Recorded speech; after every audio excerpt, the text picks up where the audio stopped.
Hey everyone, this is Hart, and I'm finally back with some more Dragon Force 2. It's been a long time since I've done this because I recorded all the footage a while ago, so now I have to go and put all the commentary in.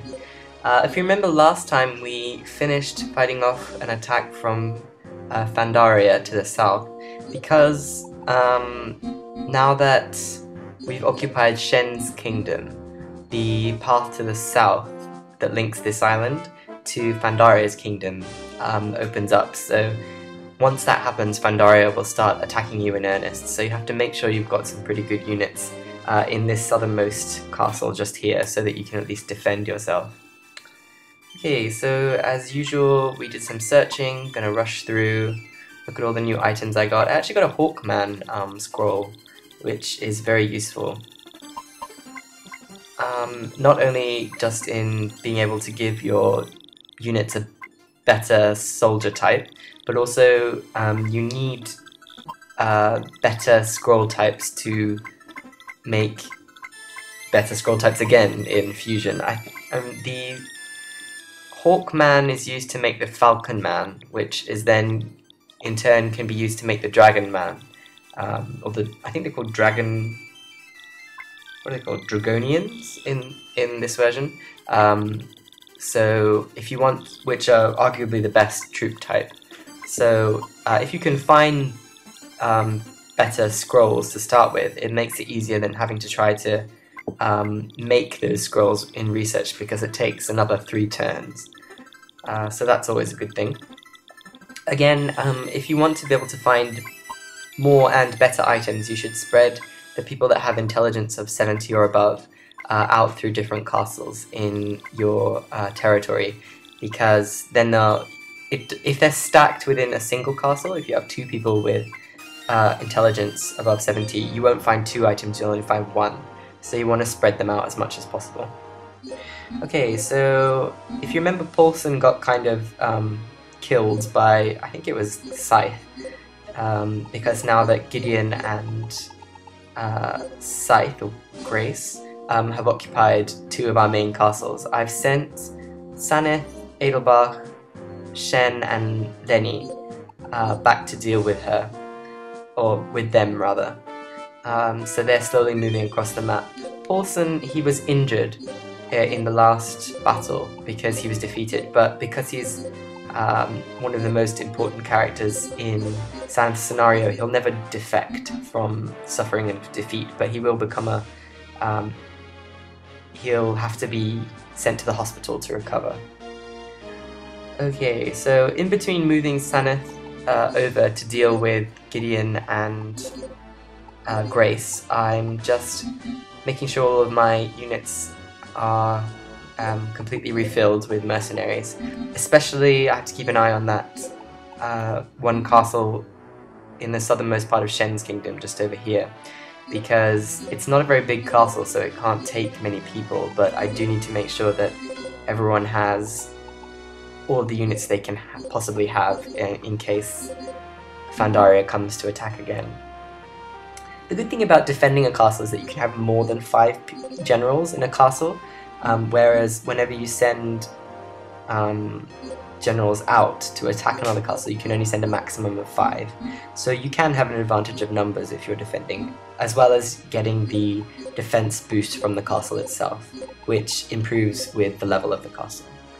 So here, now that all my monarchs have arrived back in Sanith's main territory, I'm sending them up to fight Gideon first. But before that happens, we've got one more domestic phase, and I'm just searching my castles. I found 2 soldier scrolls, so we can make units with soldiers, which isn't that useful.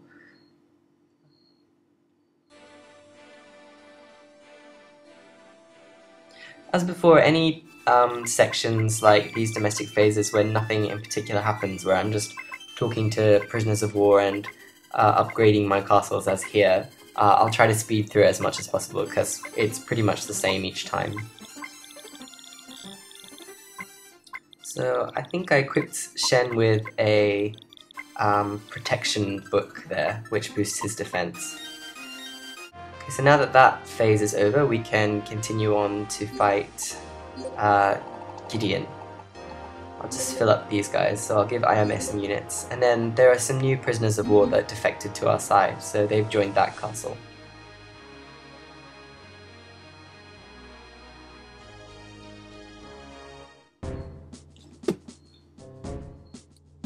Nando kite mo onaji koto.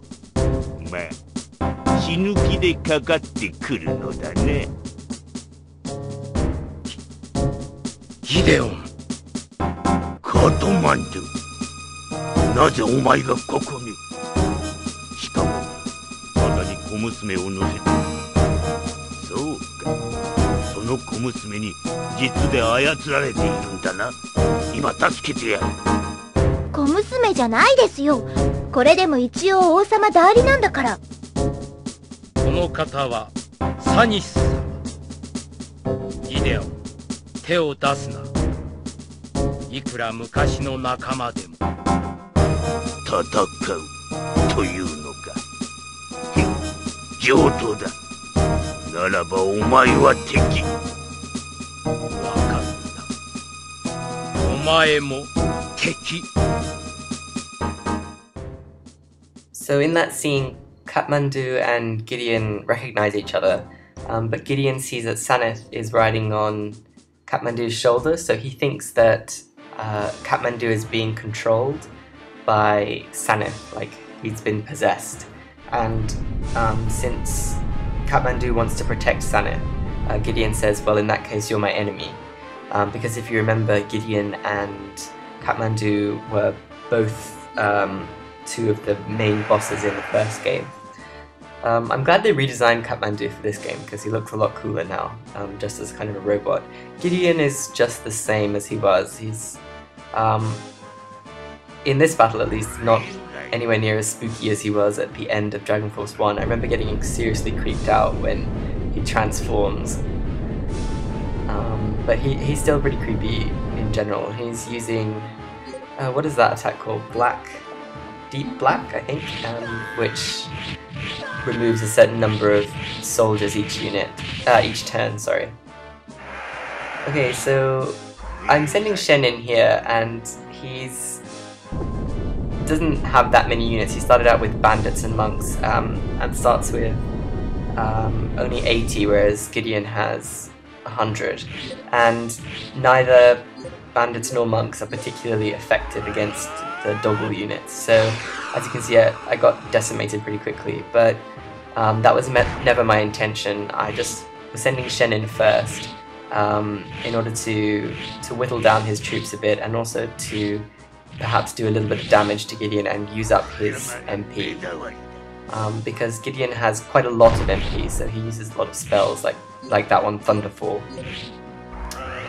So later on I'll be upgrading, because I only just got Shen, he's not that powerful yet, but he is one of my preferred monarchs to use in battle, because Dagger Throw is very cheap but very useful spell in that it does damage to the general, which is always helpful, and it reduces their charge time.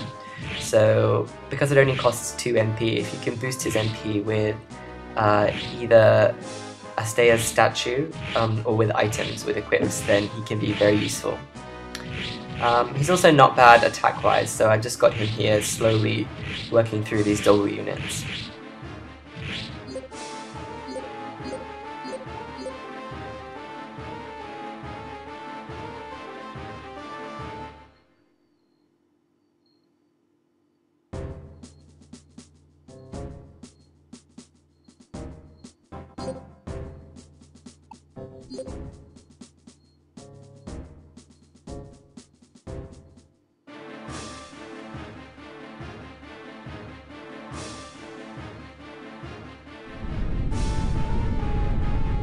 And now that I've taken out a small chunk of his units and some of his life, I'm going to go in with Lenny, because she has 100 units, so hopefully she can do a little bit more.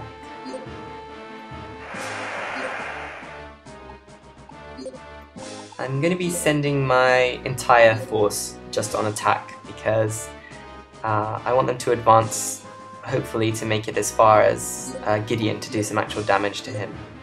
And as you can see, Lenny now knows Hyperstorm, which is at least useful in getting rid of some enemy troops. It's not the best spell in that it costs 3 MP, which is quite expensive, and it doesn't damage the enemy general. So I prefer Sonic Boom, the soldier's basic skill, especially since when properly used, like Triple Sonic, the more powerful versions of it, by MP cost it's cheaper than Hyperstorm. It tends to knock out more units and it damages the enemy general. So, but at least it's something that Lenny can do as opposed to just healing. As I mentioned before, Lenny is one of the harder monarchs to use. You can't use her as a starting monarch until you finish the game once, but if she's your only monarch, she's very difficult because you need to work her up through quite a few levels before she gets any decent skills which can damage the enemy general. And as I mentioned before, if you don't kill the enemy general, you don't get anywhere near as much experience. So she tends to just have enemy generals retreat from her, which means she doesn't get much experience, which means she doesn't level up, which means she's still stuck with a low level skills. So it can be hard work, but once you get some better spells with her, she's useful. I'll just check what spells she gets. I think she gets 5 spells, which is, I think, the most you can get. She gets Healing, Hyperstorm, Magic Charge, Resurrection, Meteor Panic, and Million Prism. So actually she gets 6, which I think is the most you can possibly get with one general. So she does get a lot better if you can put in the effort to level her up. I'm probably not going to have time in this video to take on Grace or Scythe, so that'll probably be in the next part. But you also might have noticed just now Edelbach's main castle has now changed its image because it's leveled up, I think, to level, when you get to level 20. The higher the level of the castle, you can get it as high as level 50, I think. The little graphic will change, and the number of troops you can recruit and the defense boost you get when you're defending that castle all increase. So it's a good idea to, especially castles that tend to get attacked a lot, like for example this one. If you can boost their level, it'll help you in the long run.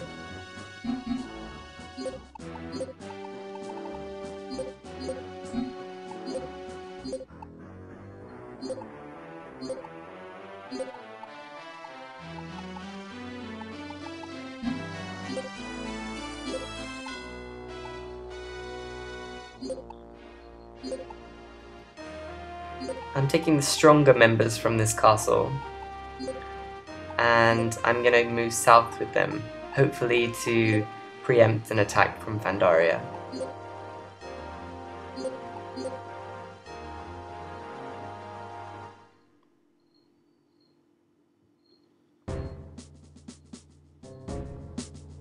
また現れたのかい？